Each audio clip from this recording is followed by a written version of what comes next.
Hey there everyone. So in today's video we are going to learn about multi-tenancy. So this term has been popularized by the rise of SaaS applications. Now if you do not know about SaaS expands to software as a service businesses. So basically you rent someone else's system to do your work and you just do not get any sort of offline installation of the software itself. It is hosted on someone else's server and you just log into that server and do your thing and get out. So that is SaaS.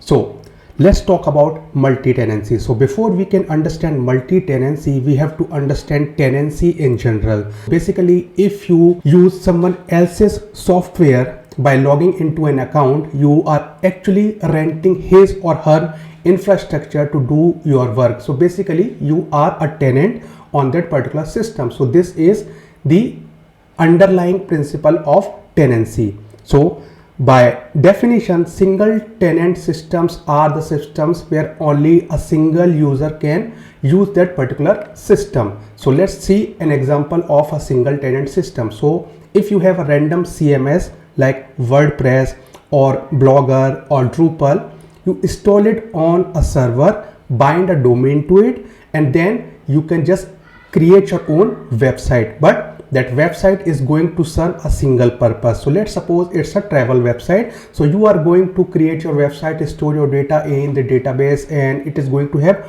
all its related bits and pieces. But if you have bound a domain to it, that particular domain will serve a travel website only. If you want to contain some different sort of data, or if you want to create two separate websites out of the single installation, you cannot do that, because by definition this is a single tenant system. It can only serve one website. You cannot serve multiple websites belonging to different genres. For this sort of usage, you need a system that can support some sort of segregation, I would say, so that you can segregate on the basis of users or some sort of criteria, so as to figure out what data you have to extract from the database and then show it accordingly. So in this particular case, if I want to host 3 different domains for 3 different genres, this is one setup which I can attain. So I will create 3 different servers, install 3 different installations of WordPress or Drupal on these servers in order to get 3 websites out of it. Now I will just bind 3 different domains to this website, and then I will have 3 separate websites. As you can see, this architecture is non-scalable. If I need to launch 1000 websites belonging to different genres, I have to rent 1000 servers, and this will not scale well, because then I will be responsible for managing 1000 individual servers. I will be concerned about upgrading them. I will be concerned about their securities and everything related to that. I certainly do not want that, and software companies certainly do not want this sort of architecture, because they do not want to concern themselves with maintaining such a large number of services or servers or infrastructure, right? So what they do, they just use the same stack and employ some sort of mechanics in order to figure out who actually is accessing the system, and based on the user information they show the relevant product. So instead of doing this sort of thing, installing different installation on different servers, they do something like this. So A, B, C websites are going to route to the same piece of infrastructure. Then that infrastructure is going to figure out who actually is accessing that website, and once it has figured out who is accessing the website, it forwards the request to the backend, and then the backend extract the appropriate data from the database and show it or serve it to the front end, and then the front end shows the relevant data to the target user. So if a.com is accessing the website and it is a travel blog,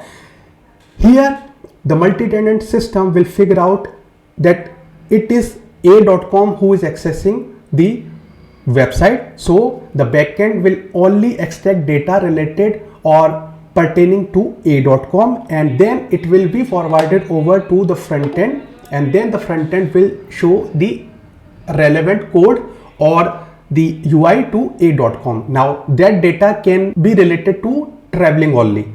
In case of b.com, it is going to do the same thing, but here b.com serves the food blog, not the travel blog. So here, as you can see, that the underlying infrastructure has converged into a single stack. So a single database, a single backend, and a single front end is serving all of these different sort of websites. So this is a multi-tenant system because these tenants are totally different from each other. Their data is also totally different from each other, but at the end of the day, they are being served by a single system, and all of these tenants are using the same underlying infrastructure. It is this particular place where the actual mechanics of separation of concern is happening. So this is a multi-tenant system. So when you log into a multi-tenant system, it figures out who you actually are, and then it shows you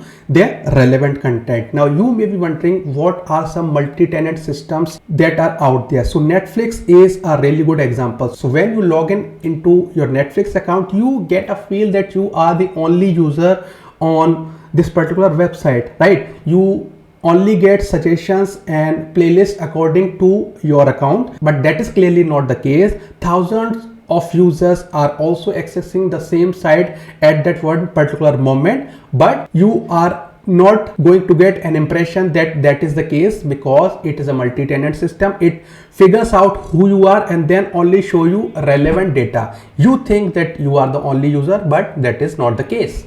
So what are some strategies to create such multi-tenant systems? Now, I have researched for my startup course late about multi-tenant strategies, and these are the two very popular strategies I have found. So the first strategy is the domain-based strategy. So basically, when you sign up for an account on a multi-tenant system, you get a subdomain, right? So if I sign up for my account, I will get a subdomain like rajat.myapp.com, and myapp.com is a multi-tenant system here. So when I try to access this account, right, it can easily figure out my username using my subdomain. So if I am accessing rajat.myapp.com, I will get to see my data. If John is accessing his subdomain, he will get to see his data, and the segregation is performed based on the subdomain name.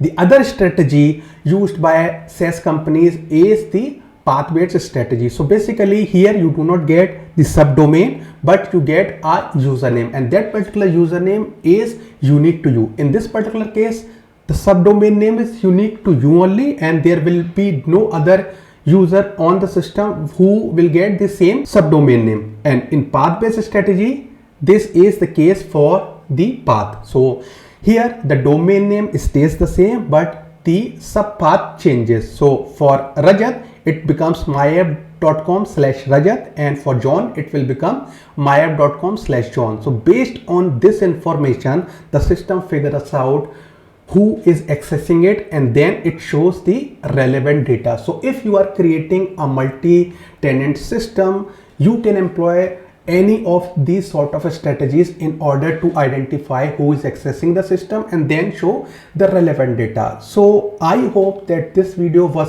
able to give you certain insights about designing a multi-tenant system and how these systems actually work. So if you have any questions related to the topics we have discussed in this video, make sure you leave a comment on this video or ask in the Discord channel. All the links are mentioned in the video description. If you are new here, we talk about software development and career advices related to joining the IT industry on weekly basis on this channel. So you may want to subscribe to it. And I see you guys over in the next video.